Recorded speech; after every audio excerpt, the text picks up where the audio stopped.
कटनी से काहे खरोहा तारू गाल हमर नथुनी से। अरे तू न हरदम है कुल आराम करे दा। अच्छा थकल बदेह गोरी गेहूं के कटनी से काहे खरोहा तारू गाल हमर नथुनी से। कौन तमहन मोर खला कहूं मैं हुम्मा। अरे कौन तमहन मोर खला कहूं मैं हुम्मा। हमारो रे घुम्मा ई का होला। हमारो रे घुम्मा लेब राजा चुना। हमारो रे घुम्मा लेब राजा चुना।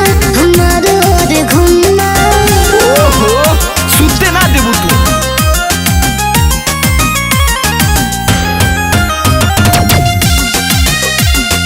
लेब राजा चुना।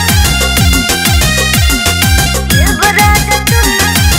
दिन भर हंसवाले के चले जाला खेत में। कट दोपहरी ना लमहर जेठ में। हर घड़ी चपकल रही सवार कोई के मोरी धनिया जा सोई। उठाई दिया प्यार भोर हरिया में होई। काहे ढकेल के सुतत बड़ा लम्मा। काहे ढकेल के सुतत बड़ा लम्मा।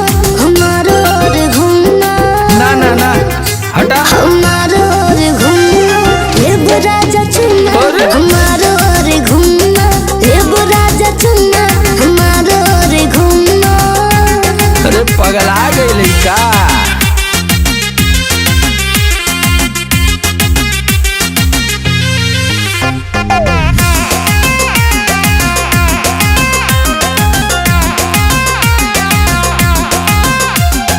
कहो तो लहे लहे दिलवा लगाई दी।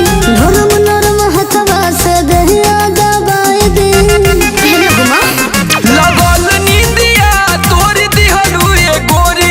उठावा हथवा अब तेल के कटोरी।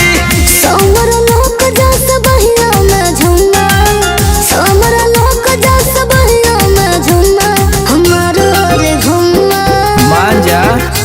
हमारो रे घुमा लेब राजा चुना। हमारो रे घुमा लेब राजा चुना। हमारो रे घुमा। अब ना मनबू तो लेला।